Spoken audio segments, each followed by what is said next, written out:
Baik, selamat siang. Saya lanjutkan untuk materi hari ini. Bagi yang belum mengikuti perkuliahan, bisa menyimak video ini.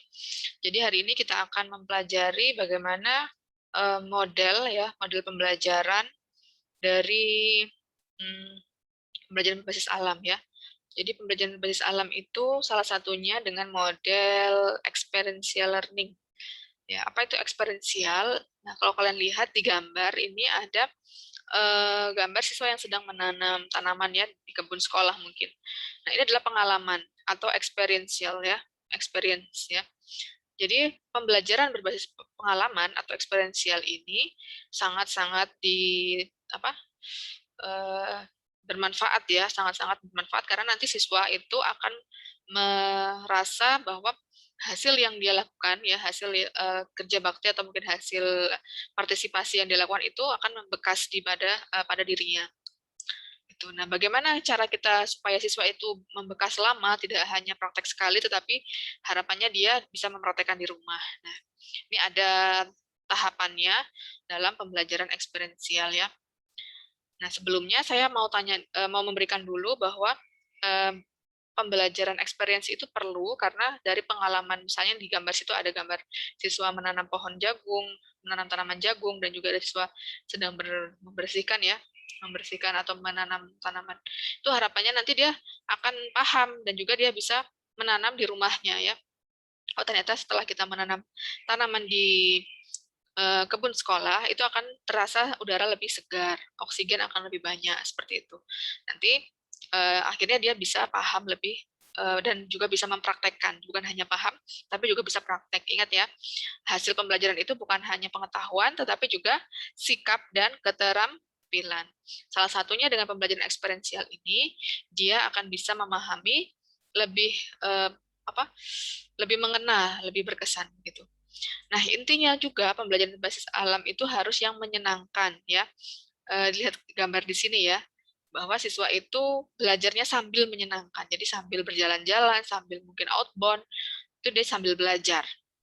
Gitu. Sebenarnya nggak harus seperti ini, bisa juga kita menggunakan lingkungan sekitar sekolah ya, mungkin ada daerah pertanian di dekat sekolah ataupun mungkin daerah sungai ataupun apa ya saja yang ada di sekitar sekolah yang tidak terlalu jauh, tergantung guru tadi bisa mengajak apa sih yang kita bisa pelajari dari lingkungan alam itu. Nah, ini dia dari model pembelajaran berbasis experience tadi itu ada 4 tahapan. Yang pertama, concrete experience atau pengalaman konkret. Yang kedua, refleksi observasi atau refleksi. Yang ketiga, abstrak konseptualisasi atau menyusun abstrak konsep. Dan yang keempat, aktif eksperimen atau praktek lagi. Tadi kan saya bilang, misalnya dia di rumah, di sekolah tadi sudah menanam tanaman. Harapannya kan guru tadi, ayo anak-anak kamu juga praktek di rumah. Tapi kan belum tentu dia praktek seperti itu di rumah ya. Maka dari 4 tahapan ini guru bisa memberikan yang praktek di rumah tadi itu adalah praktek yang diminta atau ditugaskan. Jadi dari 4 tahapan ini mereka harus lalui.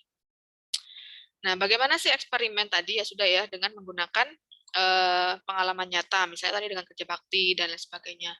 Nah, kemudian kalau refleksi, kalau dari gambar ini kan sudah kalian lihat ada masalah yaitu apa? Sungai ya, sungai yang tercemar. Berarti kita perlu apa? Perlu mengajarkan siswa untuk misalnya melakukan hemat air gitu ya.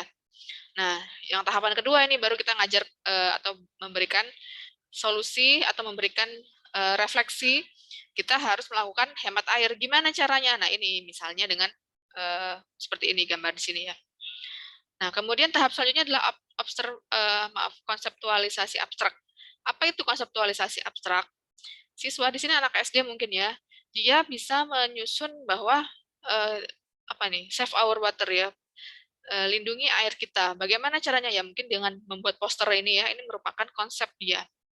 Ya, gambar ini merupakan konsep ya, konsep bahwa lingkungan air itu adalah sebuah siklus dan tidak boleh disia-siakan atau ada save ya, save atau simpan atau hemat air. Nah, ini adalah tahapan belajar juga. Lanjut ke tahap keempat, setelah dia tahu abstrak konsep, baru dia bisa ke ini, eksperimen nyata. Oh, jadi prakteknya saya, kalau saya mau menghemat air, saya harus praktek beneran. Ya, Gimana sih cara menghemat air seperti itu ya?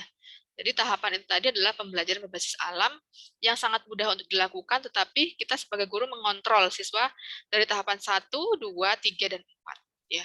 Itu saja dari saya untuk materi ini. Silakan tugasnya adalah kalian membuat langkah-langkah pembelajaran atau dalam bentuk RPP. Ya, terserah menggunakan model ini boleh atau model pembelajaran yang lain, disesuaikan. Intinya adalah pembelajaran berbasis alam seperti itu. Terima kasih, selamat siang.